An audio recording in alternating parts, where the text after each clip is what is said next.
Good evening, everybody. Good evening. How's everyone doing?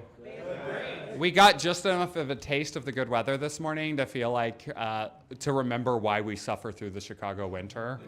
Yeah, I was in Dallas last week for a conference, and I got off the plane and could feel the seasonal depression leaving my body.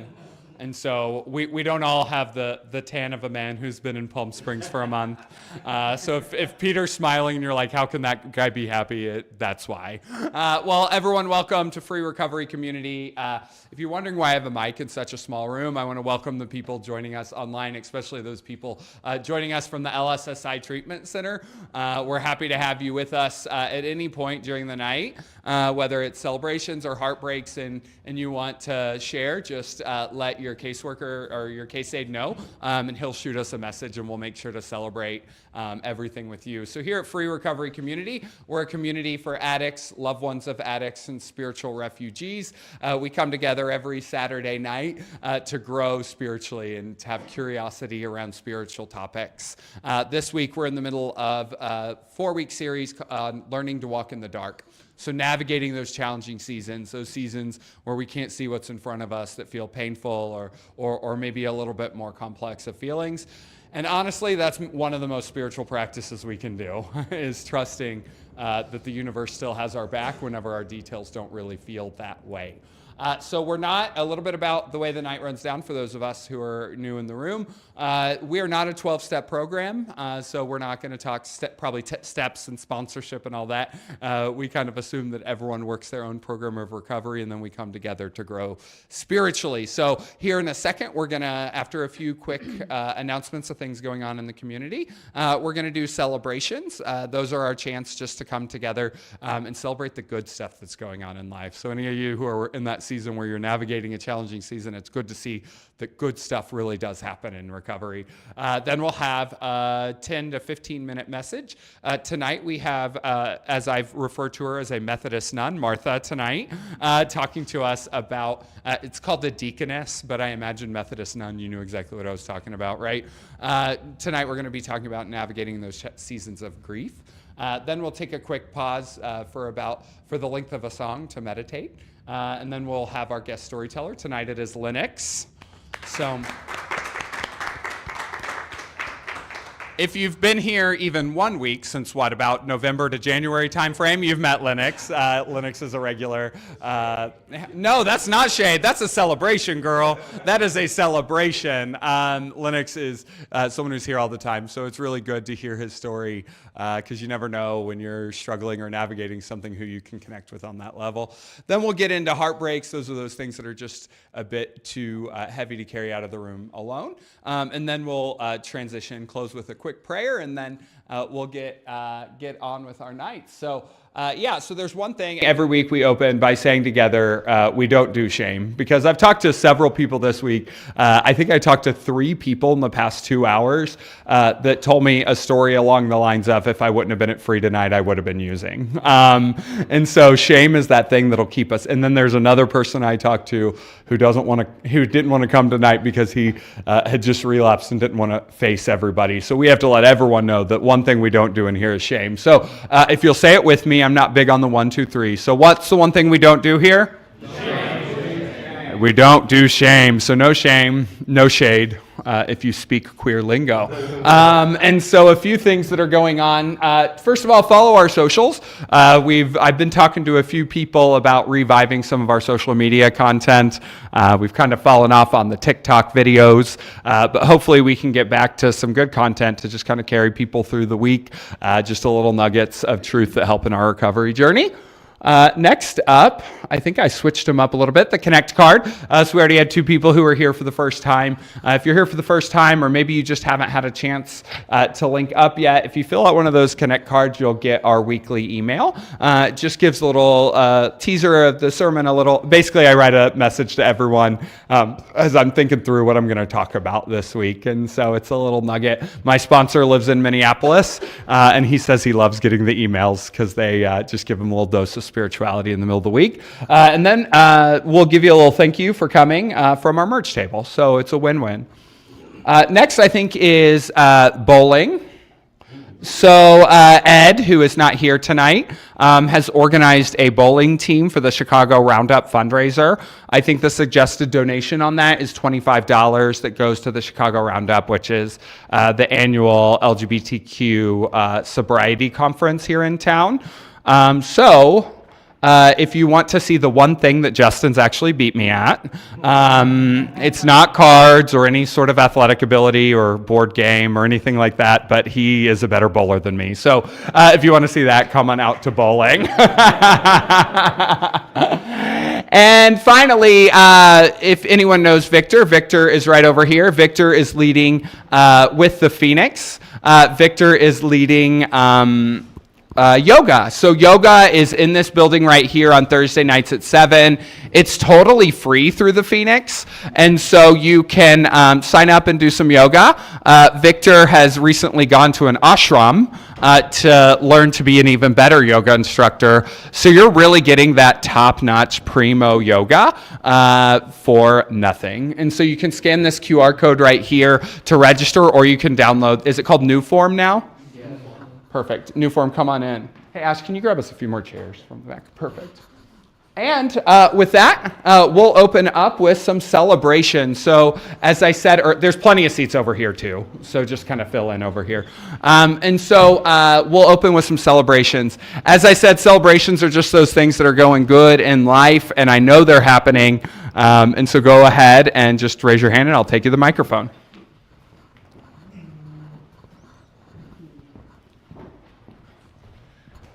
Hello, my name is Ash. Yesterday I celebrated 60 days clean.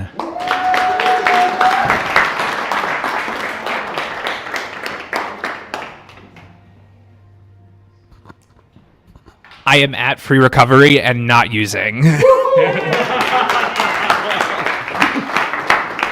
That might be the biggest celebration of all. Hi, I'm Chrissy. I'm celebrating 57 days.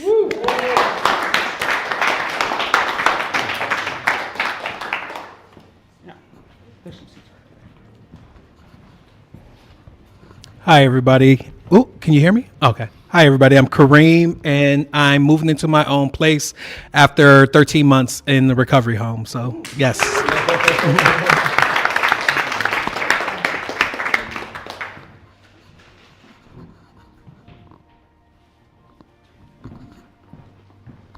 Hello, I'm Aliyah. So I am celebrating my outer beauty today. You guys have seen me. I've never worn like my natural hair, so this is my first time. I'm usually skeptical, like nervous, but I feel good today, so I want to celebrate that.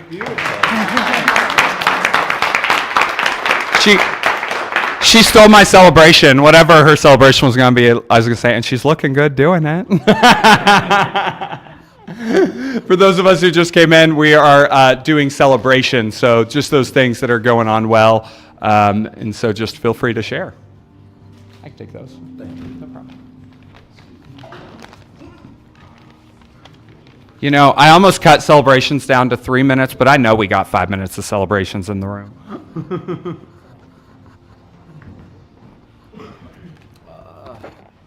Matthew, I was approved for an apartment, and for the first time in my life, I don't require my parents to co-sign. And that's like,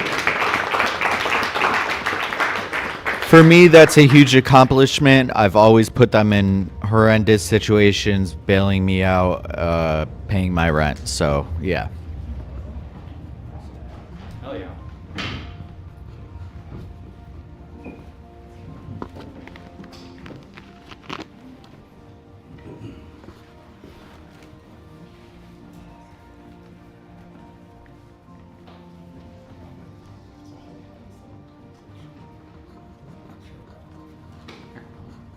Any more celebrations? Oh, perfect. Hey everyone, my first time here. My name is Kiko, and celebrating sitting in a room full of spirits who are free from active addiction and seeking spiritual growth, celebrating acquisition of a new credential, which has led me to new employment, which is only 10 minutes away from my home. So Nothing's worse when that good opportunity comes and you're like, it's in Winnetka. My name is Ryan Henning. I wanted to talk about my new overcoming under my step 2, and got a new job working in new school. So going for my new program.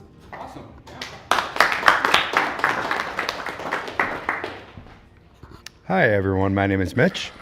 Last Monday, I just found out, after all my tests, my cancer is gone.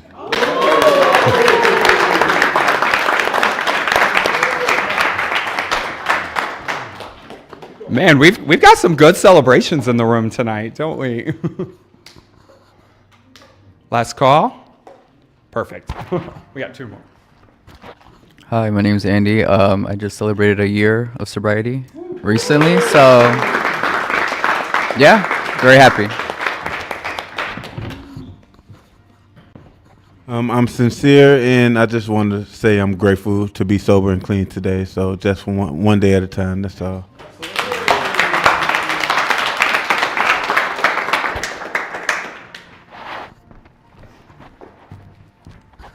Hi, everybody. My name is Danielle. I'm celebrating 60 days.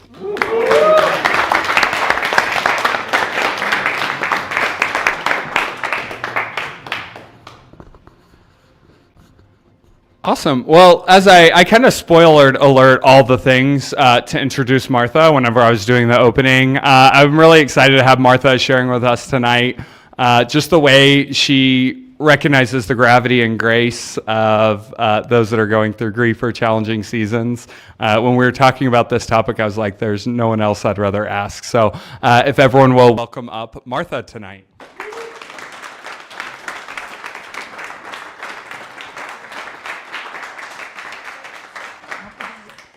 Oh, she already has one. Thanks so much, Seth. Hi, everybody. As you know, my name is Martha, and I am the loved one of an addict. And I provide care frequently for addicts who are in the hospital, who are not as healthy and doing as well as you folks are. So it is wonderful to get to come and sit amongst the miracles. So grateful to be with you tonight. So let's talk about paying the grief tax. So we humans crave light to the point of obsession, right? We always want the lights on. We can't cross the room without the lights. Our homes aren't dark anymore because of all of the things that are on. And we avoid darkness, whether it's real or metaphorical, pretty much at all cost. And yet we would do well to learn to walk in the dark, to befriend it, and to allow for what it has to offer. And that's the Cliff Notes version of Barbara Brown Taylor's book, Learning to Walk in the Dark. So, we could go home now. But seriously, dark does have a lot to offer. So some animals crave the darkness, crave the night, and they depend on it for far more than rest. Bats and nighthawks feed in the dark. Sea turtles need the night to find their way to the sea because they need the stars that they can't see in the daylight. Polar bears retreat to snow caves to give birth and to nurture their newborns. And organic matter breaks down in dark, warm spaces, creating new soil through natural or human-aided composting, soil that nurtures sprouting seeds, gets tapped by roots, and supplies water and nutrients and supports the growing stalks of corn and flowers and trees. All that happens in the dark below ground. Many of the ancient mythologies and religious traditions, including Judaism and Christianity, have the world starting in darkness. And despite the too common idea that dark is equivalent to bad and light means goodness, the creation story in the first book of the Bible, darkness is not condemned, and it's not relegated to a lesser position. And its value is extolled in many other passages in the scriptures. So listen, maybe for the first time, to this passage from the first chapter of Genesis. When God began to create the heavens and the earth was complete chaos, and darkness covered the face of the deep. while a wind from God swept over the face of the waters. Then God said, "Let there be light," and there was light. And God saw that light was good, and God separated light from the darkness. God called the light day, and the darkness he called night. And there was evening, and there was morning the first day. God did not call the chaos or the darkness bad. Rather, God realized that darkness was both incomplete and a source. And so God continued separating the waters from the dome of the sky, putting the great light to rule the day, the lesser to rule the night, and the stars into the sky. And on and on. Plants and animals, the fish of the sea, birds of the air, humans, all stemming from rich, deep, bottomless darkness. And just as creation brings life, creation provides for death, stating the obvious, but it's important to consider that if death had not been part of the deal, you wouldn't be here, and I wouldn't be here. It would have never been our turn.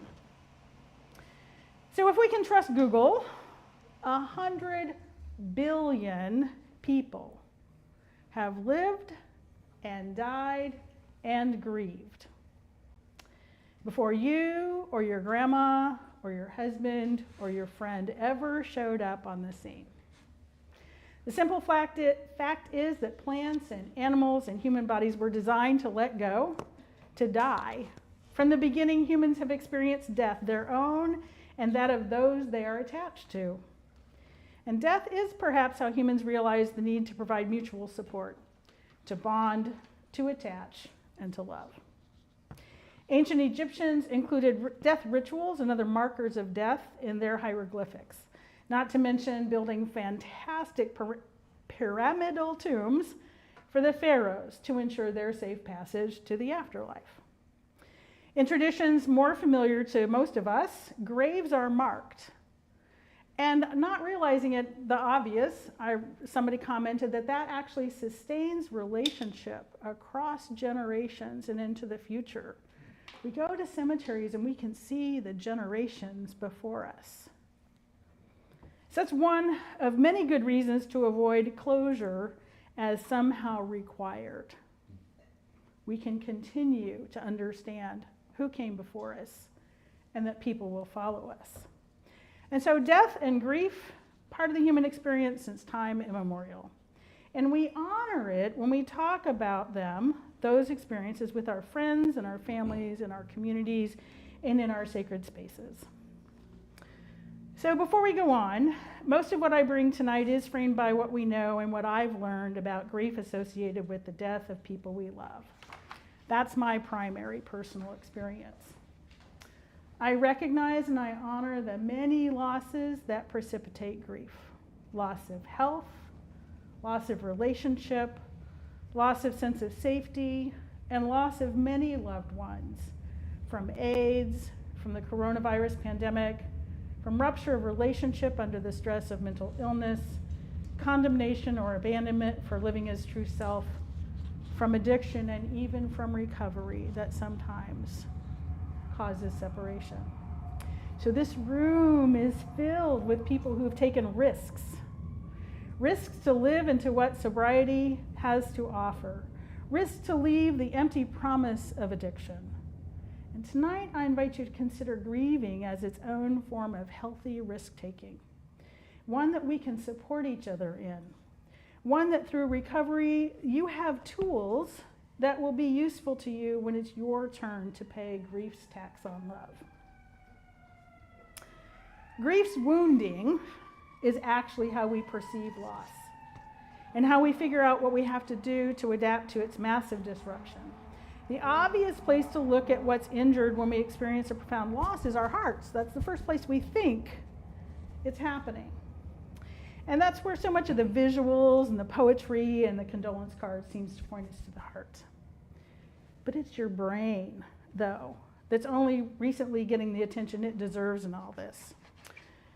Mary Frances O'Connor is a researcher at the University of Arizona, and she's done some fabulous work, including imaging studies that reveal how your brain reacts to the idea of death, just the idea. And your brain says, no, we are not going there. It just goes bananas if you try to introduce the topic to it. So it resists the very idea of death with all its might, which is why the human species still walks the earth, right? If we didn't fear death, we would walk in front of cars and off cliffs and, all manner. We would not know to take shelter from the storm or to find some way for the bear not to get us. It's your brain, however, that reacts to death at least as dramatically and perhaps even more so than your heart, and that reacts to loss, going so far to actually damage itself so that it can reorder and rewire and adapt, making it possible to survive the unsurvivable and eventually to thrive. So there's 7 or 8 different structures of the brain that practically disassemble themselves, trying to figure out what the heck just happened, why everything your brain expected that involved your loved one is suddenly unavailable, inaccessible, nowhere to be found.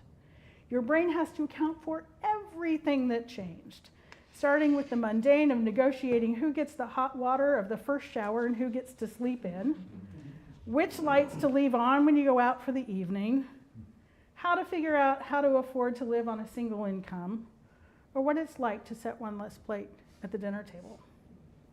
All that is disorienting and sometimes frightening and exhausting. Imagine your brain having to completely rebuild structures. It's completely normal. And amazingly enough, it's survivable. Given time, effort, patience, and a whole lot of sacred tears. So I want to say this about tears. Your body was designed to cry. That's built into us. And I suggest we would do well to use those tears and to treat them as the sacred gift that they are. So when the census form came in the mail in the spring of 2020, one of the first questions was, how many people resided at the address on this form on April 1, 2020? My husband David had died on March 23rd, 2020. Lundgren, party of one. In the middle of 2022, I remember distinctly the day I realized my widow's fog had lifted, when I could do a complex task that I'd mastered long ago with ease again. My brain was starting to recover. It was nearly 4 years before I had the sense that the stress hormone, cortisol, was back to normal levels in my body. Now, mind you, I took on a lot, way more than I should have, after David died. Some things were necessary and other things could have been deferred, but like many people experiencing grief, I was off the charts on the stress scale. Until I wasn't anymore. And all this, it turns out, was normal, biologically based, experienced emotionally, physically, and spiritually. So I'd lost my capacity to read for nearly 5 years after David died. I could not sit down and read. So I listened to a ton of podcasts and audiobooks, and painful as it was, being curious about grief was super useful to me, as was completely ignoring the supposed 5 stages of grief. And there's probably mixed opinions about them in here, but I take them as oversimplified in their presentation.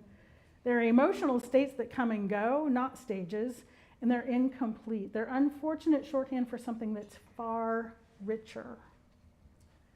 Yes, I said richer. Grief was the single most complex, varied, significant emotional period of my life. And I get a little worked up about how unhelpful I find those 5 stages to grief, but you want to know what really pissed me off for a lot longer than was useful?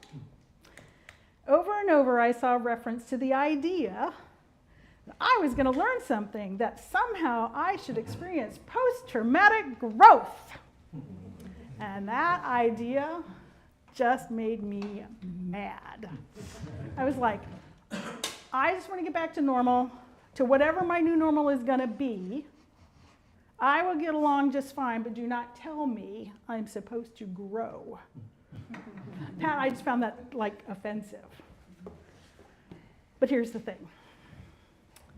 That really did happen. There are some things that can only grow in the dark, or that can grow in the dark if I let them. You know the old analogy to, it's actually, there's an analogy in here, the grain of sand inside a clam, irritating the hell out of that mollusk and producing a pearl. It's apt. So here's a few things that I've learned. What you're going to learn in your grief is not necessarily even close to what I learned, but I'm going to offer you some things to give you a little idea of what could be possible. So I learned what I could do without. I learned to live with only the memories instead of my person. I learned to accept making new memories with old friends and with new people without resentment about who was missing out. I learned to crochet again. I had not crocheted since I was 12 or 13 years old. Facing the pandemic, a few days before David died unexpectedly, I had bought a kit to relearn because there wasn't going to be television. There wasn't going to be the kind of television we liked. We didn't know if there was going to be professional baseball.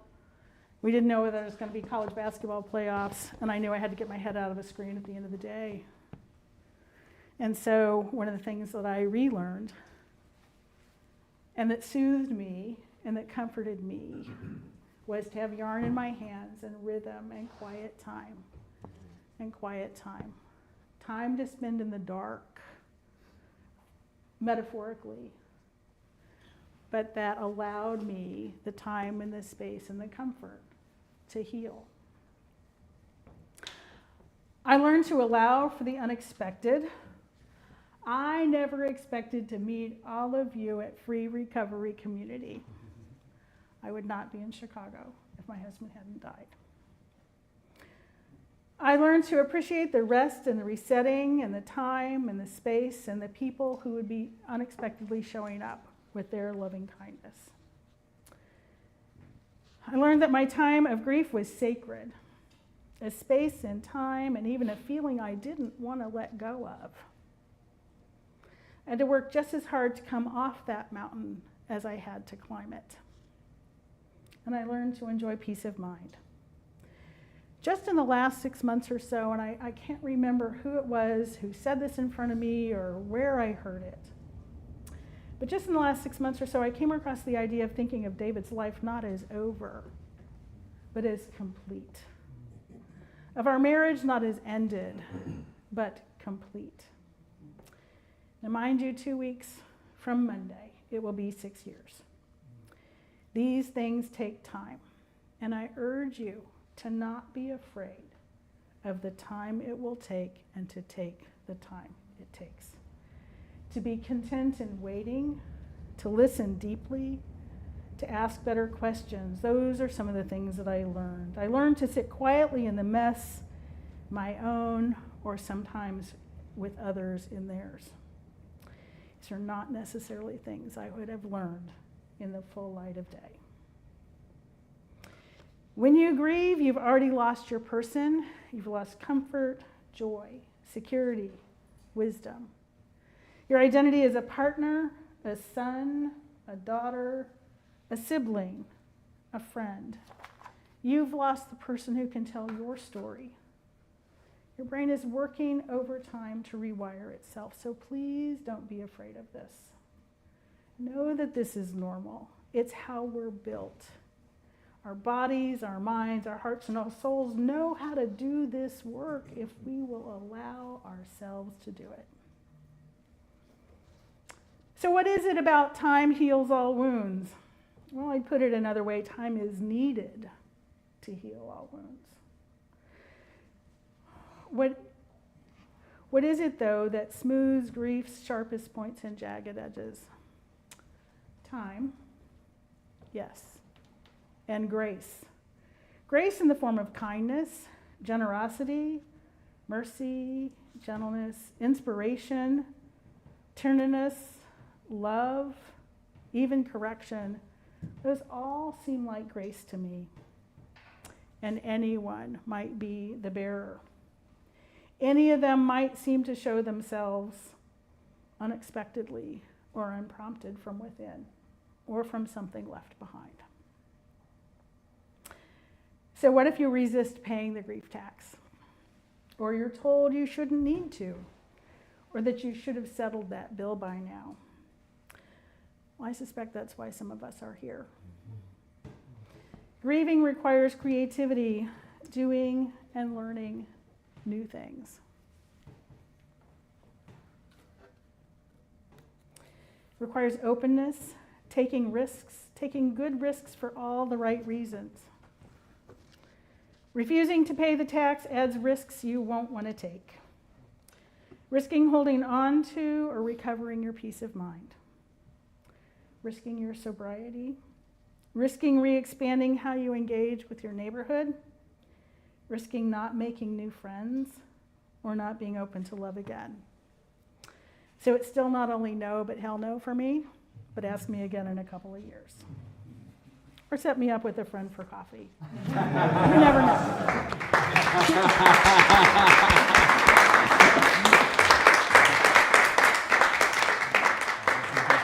So knowing the tax collector is going to show up again, or for the first time, I offer a handful of ways to soften the introduction.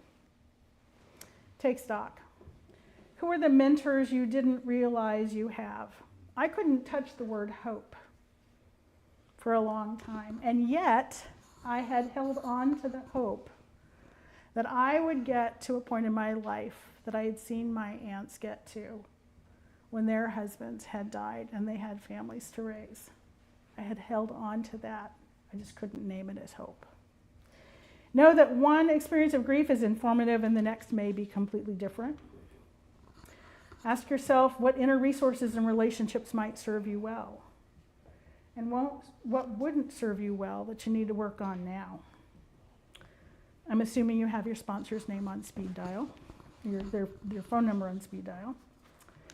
And what from your faith tradition or from your recovery journey or from a mentor do you want to be able to recall when you need it? So Seth, over time, has mentioned the Psalms and the Jewish and Christian sacred texts. And some of them are ebullient. They are filled with hope and confidence and praise, and others are laments from beginning to end about abandonment and fear and loss. Others work through laments until the author realizes there is more to their tragic story. I'm not the only person who's had to work through lament and stayed there for as long as it took and who visits it from time to time. So a friend of mine 30 years ago gave me a gift when she shared how she herself grounds herself in difficult times. It's 8 words from Psalm 46. And if you like it, adapt it to whatever way you address your higher power. For me, it goes like this. Be still and know that I am God. Be still and know that I am. Be still and know. Be still. Be. Favorite podcaster that I follow has, her podcast is titled That Grief is a Sneaky Bitch. And she is. She's not going to tell you everything a loss is going to cost you. Not right away. She's going to charge you this tax over time. And she's going to hold out on how you will come back to life, and she'll be patient while you figure it out, but she will insist. And she's going to hold out on what she has to offer, and she'll be patient while you discover that too. She's not going to give you a discount for paying the tax early or for rushing through it, and she doesn't charge a penalty for taking the time grief needs. And she's never going to leave you completely alone. Eventually, you'll hang out with her on terms you set. And if that necessitates getting professional help, by all means do. It turned out to be essential for me. So let your eyes adjust to the darkness. Step into the light when you can. Seek shelter when you need to. Know where you are safe and who you are safe with. Rest, rediscover, and reset. Be still and know that spirit, that higher power, is here. Be still and know that I am here, that Seth is here, that friends are here. Be still and know. Be.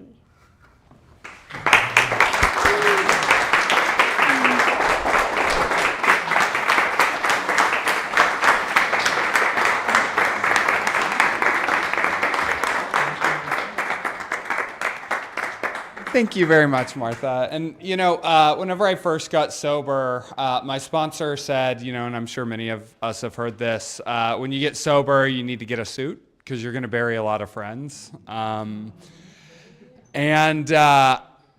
Hearing that, you know, I kind of rolled my eyes. I was like, whatever. But, you know, that hit me really hard in 2019. I was about 18 months sober, and I got the call that none of us want to get about that guy that we always are afraid we're going to get the call about.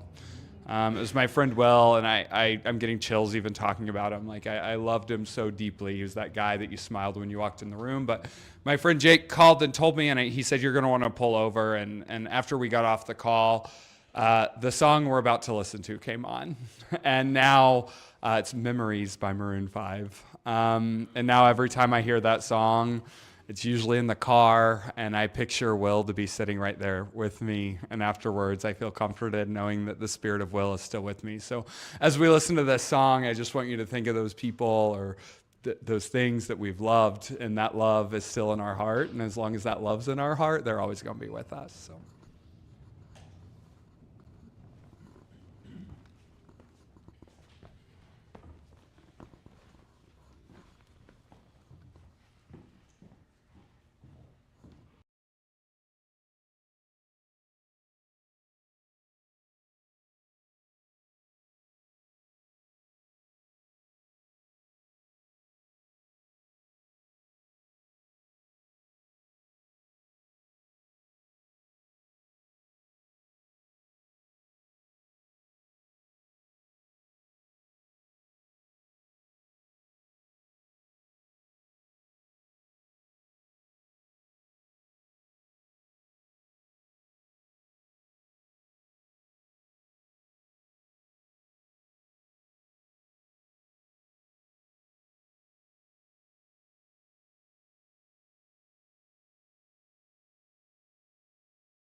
Going to bring him back in a real hard way. So tonight, our guest storyteller is someone I've been keeping on in my pocket as someone that I'm really excited for us to hear, and I'm excited that there's so many people in here to hear him tonight. So it's someone I met at a bus stop once, but we can talk about that later. I'd like to invite Lennox up as our guest storyteller.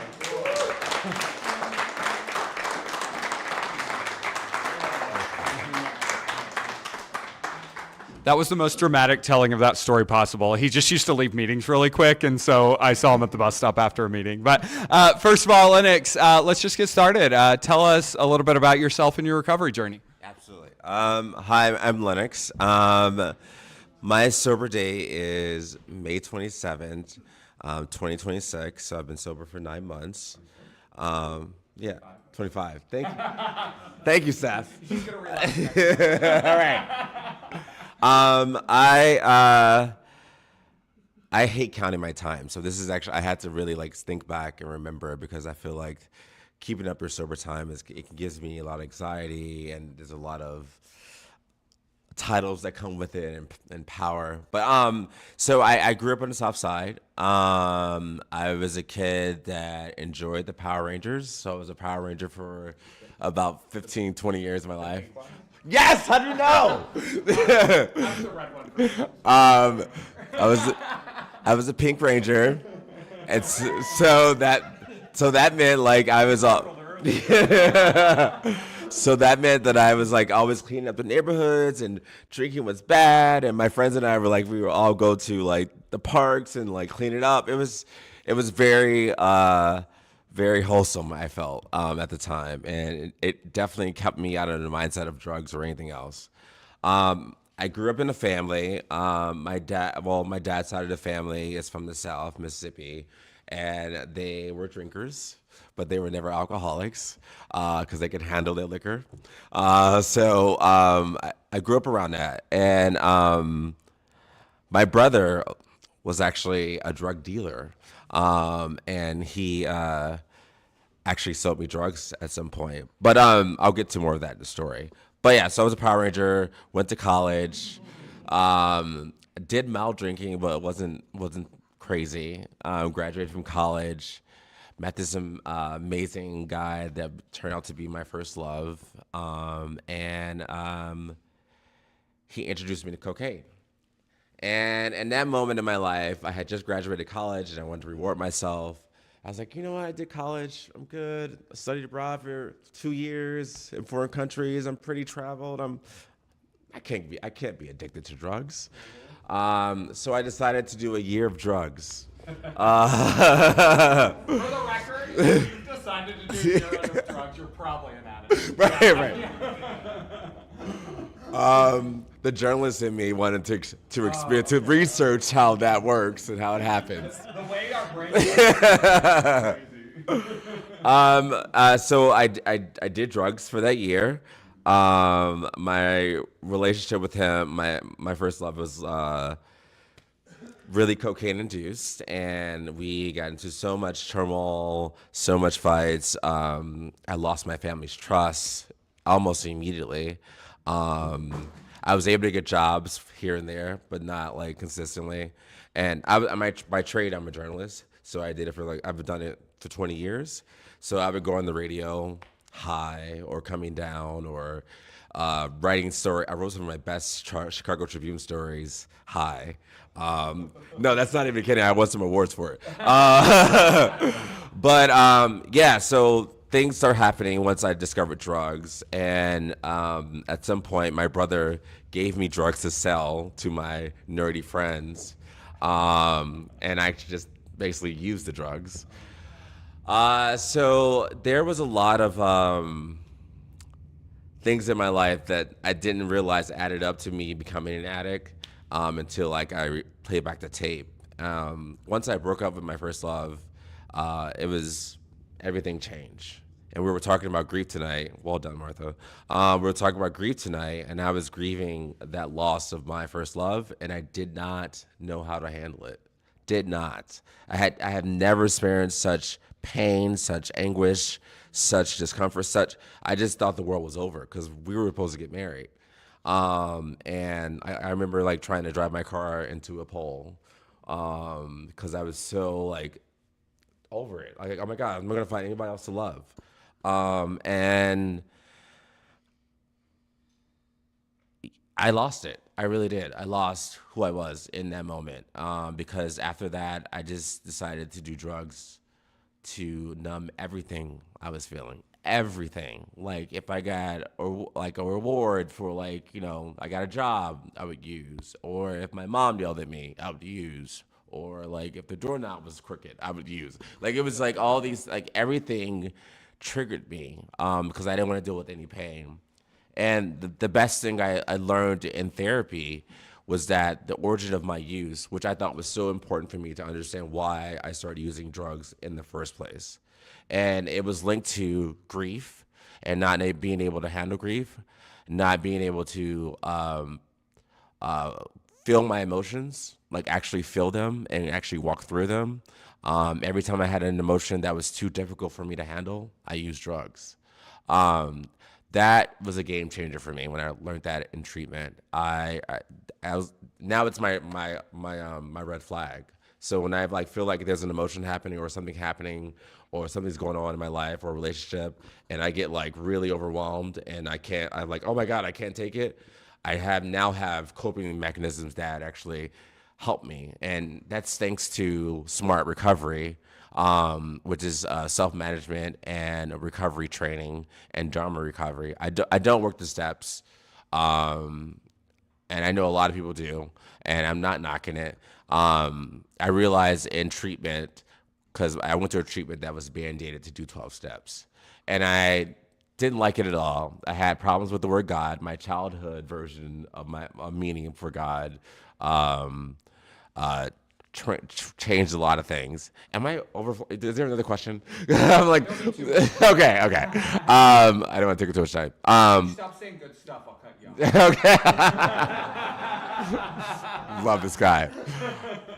So I realized like my understanding of God was just very much based on my childhood meaning of God. And it was hard for me to transition to learning what a higher power for me as an adult was. So like 2 weeks into my mandated treatment program that was 12 steps, I thought I had a spiritual awakening. I was like, oh my God, I got it now. I have a spiritual awakening. It was gas. It was not it. It was something that I could not resonate with. So I went to a Smart Recovery meeting and I had my aha moment. Like they were saying how drugs is not a disease, but it's an experience and a behavior. And I was like, oh wait, that makes total sense. And then I learned some tools about like how to cope with these negative thoughts, cravings, triggers. They have this thing called the ABCs. It's just like their version of 12 steps, but like in a formula that helped me really like rationally think my way through these moments of triggers or cravings, or even just in general, if I don't get a job and I'm feeling really depressed and anxious and sad, there's a formula for in Smart that helped me to get through it, to process it. And Dharma recovery is a Buddhist approach to recovery, where we meditate and we talk about the Four Noble Truths, which could be wise talk, wise conversation, like everything. It's actually a really good read, even if you're not in recovery. It's inspirational, and meditation really kind of saved my life. I'll let you ask your second question before I keep going. Oh, yeah. I think that, I used to say breathing was my biggest trigger. Like, I just didn't know how to do life. And then, like, those intense moments of life, like, that we just really want to escape, we are willing to steal from our future happiness to get there, right? And I think, for me, I had to grieve my expectations for life and all that, especially for those of us who, had like these like careers that society called acceptable. I'm pivoting questions because you said something good and I want to tease it out. So you talked about how initially God or spirituality just made you cringe. Can you walk us through like a little bit of that journey that you went on and what you had to let go of in order to embrace new, in order to find a version of a higher power that works for you? Fair. There's a lot there. That's a lot there. A lot there. We can get the cliff notes. Well done, Steph. You know, my journey with my higher power and God is still in progress, and I've always said that faith is a gift.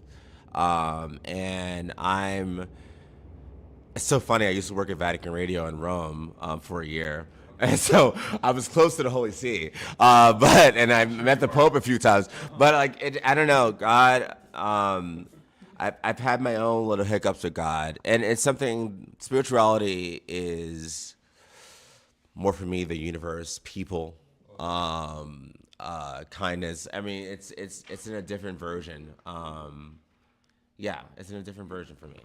And I think, I mean, I'm literally I have a Master of Divinity, like the Christian tradition, right?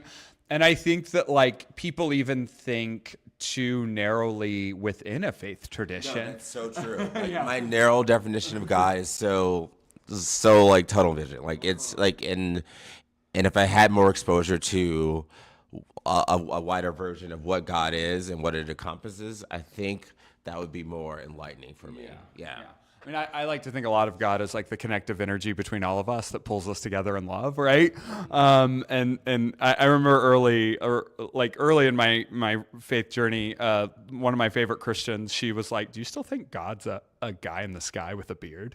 You know, and I think it's easy for us to put like visuals, and if that visual helps, then it's great. But I think we try to put God in this really small box. And then whenever the small box doesn't work, we're mad at God when we were the ones that put God in the box in the first place, right? Very true. No, that's so true. And like even when I was trying to work the steps, and we came up to with your higher power, I couldn't grasp it for, like I told you, my childhood version of God intercepted who I thought God is now. So it's literally a work in progress. And I mean, I have friends that do 12 steps, and they make fun of me because I do smart.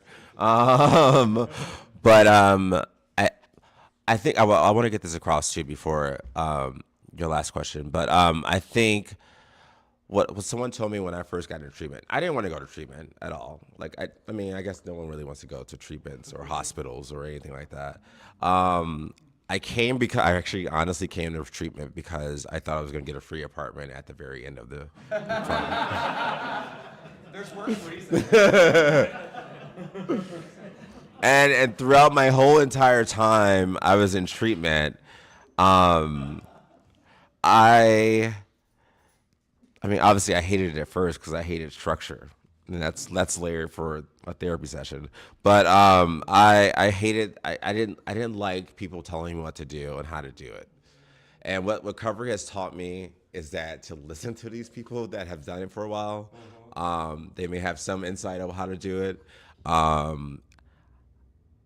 It's a struggle. Like even like yesterday, I was on the south side. I had a craving, and I'm 9 months clean, and it's still a battle. It's still a battle. And even the coping mechanism I have, the debt work that I have, sometimes it's not enough, and sometimes you just have to work internally to kind of figure out. And I know a lot of people go to their higher power for that comfort, but my rational brain needs something more rational and tangible for me to work my way through it. So my counselor told me and I think he was being a smart ass, but he said, if you aim at nothing, you hit nothing. And I was like, wow. I was like, that totally resonates, because that's been my recovery journey. I've been aiming at being sober, and I've been aiming at going to law school and doing my applications. I've been aiming at being a good person, a good friend, a good listener, a good lover. Yeah, these are all things I've been trying to shoot for in sobriety. Absolutely. I'm much more financially fit whenever I have a goal to save up for, right? Yeah. Seriously. Yeah. And I feel like we can have a whole we could have a whole 36-week series on the definition or understanding of God, right? And so I'm going to put a pin in all that, but I will talk to anyone about that at any time, just so you know. The more I know about God, the less I know about God is, I think, the final thing. But so one final question before we wrap up. So if you could just say one thing, what's the one thing you wish you would have known early in sobriety that you had to learn the hard way? Ooh, that's great. That's a great question. That's one of my journalism questions at the end of my interviews. I think what I wish I would have known is,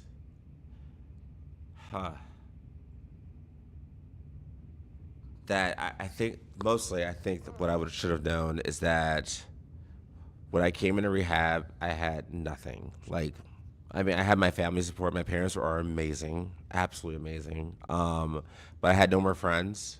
I felt unlovable. I felt unattractive. I felt all these things. I couldn't comprehend what made me feel joy. Like, literally couldn't comprehend what made me feel joy or love, like what that looked like. It has seemed like all those years of using crystal meth had taken everything away from me. I was addicted to reassurance, belonging, and self-doubt, and it ripped it all. And I think the one thing I want people to know that's going in recovery is that, and I don't want to say something cliche like things are going to get better. It's going to be a hard journey to really rediscover who you are, because I'm still learning. Like, I go to a lot of sober events where we play pickleball or football or all these other things, and I would have imagined to do that like 5 years ago or 2 months ago, because I had no idea what I thought was fun. I didn't know how to play again. Like, those things matter. And so, like, just making myself go to pickleball or CrossFit or yoga or something like that really made me think that that I can have fun again. So I would suggest definitely trying new things, saying yes to everything, and make recovery fun, because it can be very boring and it can be very mundane and very crazy, but make it fun again. And I wouldn't be sober right now, literally, and I'm not fucking around. I can curse in the show, right? Yeah. As long as you tap. I would not be sober without my sober network, my sober network of friends. Like, it brings me to tears. Like, they have kept me sober. Like, they have kept me, like, I feel like I feel accountable. Like, if I mess up, then like I'm everyone's gonna be like pissed, like, or upset with me, or like, be worried. Yeah, that's worried. Yeah, like, even when I have friends in our sober house that relapse, and I feel horrible, like it breaks my heart, because it's like you're not graduating with your class, So it's a feeling. So yeah, the sober network really changed things for me. It kept me focused. It got me an itinerary. It got me a schedule.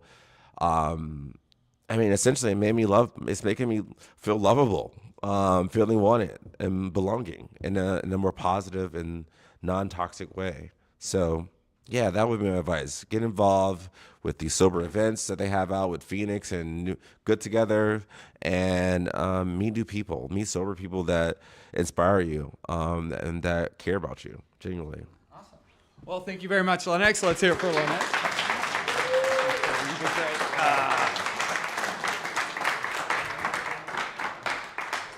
You got to build that life worth living, or it's not going to be worth living, right? So now it comes time for our moment of generosity. So this community exists because people support it, right? We can hear stories and learn and grow together spiritually. So you can scan the QR code, or there's a cash box over there. We're working to build a sobriety hub in Chicago, right? A place that we're not only meeting at on Saturday nights, a building that we can host all those events, coffee shop, all that. So every little bit helps us get towards that direction. And so there's also a QR code over there. if it doesn't stay up long enough. So now we're moving into the heartbreak section of tonight. And the heartbreaks are, I say it every week, but they're those things that are just a little bit too heavy to carry with us. There's always pauses between heartbreaks because they can be a little heavy. So I invite you, after you share a heartbreak or when someone shares a heartbreak before the next one comes, just to pray for them and pray for that they know that they're not alone in that heartbreak. So now we have 5 minutes on the calendar or on the screen. Please share your heartbreaks. You can trust this room with that. So. Hi, my name is Matt. I was one of those people that would have used tonight if I was not at Free. I had a really, really bad day. And I put myself in a lot of positions that I should not have. And I was around people, places, and things that I shouldn't have been. And so, yeah, it was, I'm glad that my sponsor picked up before I did anything. And I'm glad I'm here tonight. So. We're glad you're here too, Matt.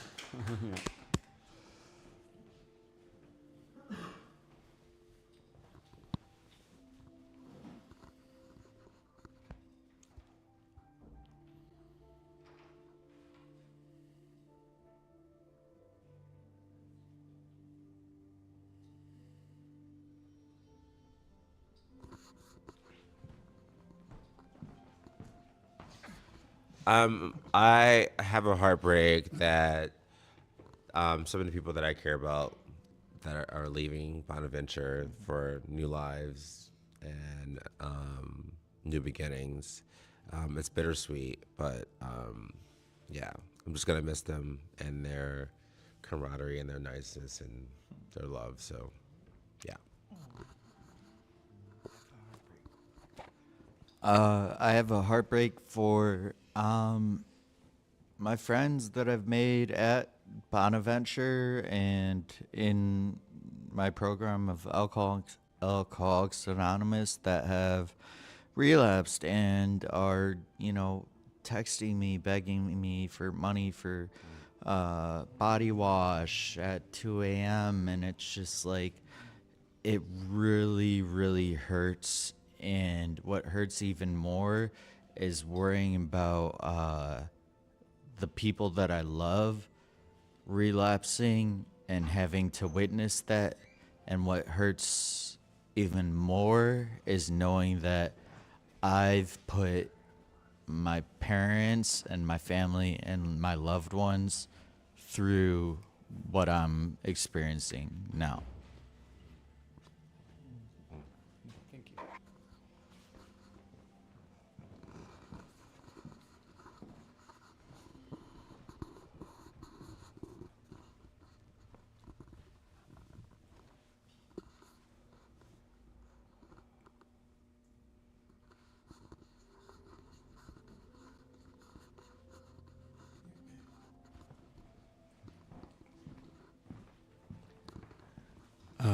I had to let go of a friendship of multiple decades recently.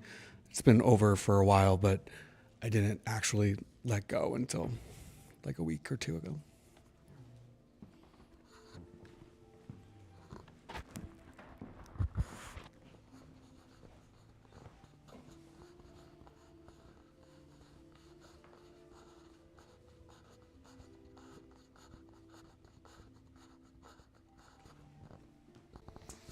I also want to send a heartbreak out to those still suffering both inside and outside these rooms that weren't able to join us tonight. So just send a prayer up for them to make sure that they get the help and healthy that they need.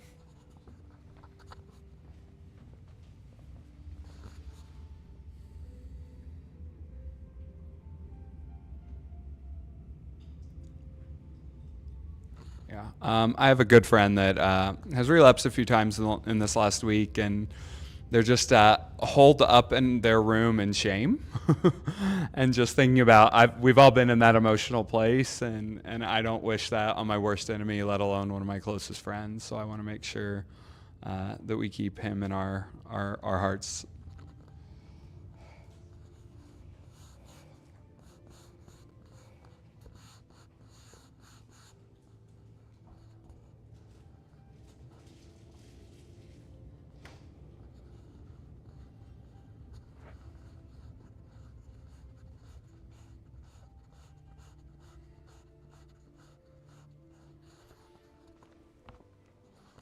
Okay, do we have any last heartbreaks before we wrap up?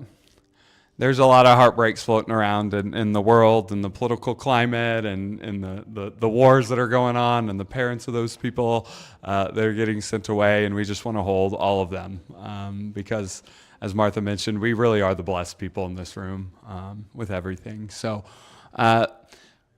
one last thing before we pray it out.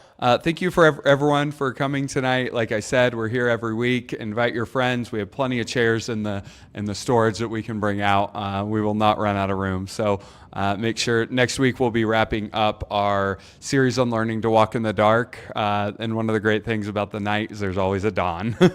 And so it's hard to feel that when we're going through it. So we will be talking about that next week. And so finally, we close that every week with a prayer.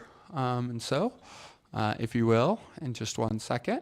It looks like we'll stop right here. My slide. I took over the slides. I'm not as good as Ryan. So if you'll join me in this closing prayer. God of compassion, we bring the grief we carry tonight, the people we miss, the relationships that changed, and the lives we once imagined. Hold the quiet sadness that sits in our hearts and losses we rarely speak about aloud. Remind us that grief is the cost of loving deeply and that love has not disappeared. Give us gentleness with ourselves as we heal and cherish to keep showing up for one another. Amen. Thank you all for coming, and see you next week.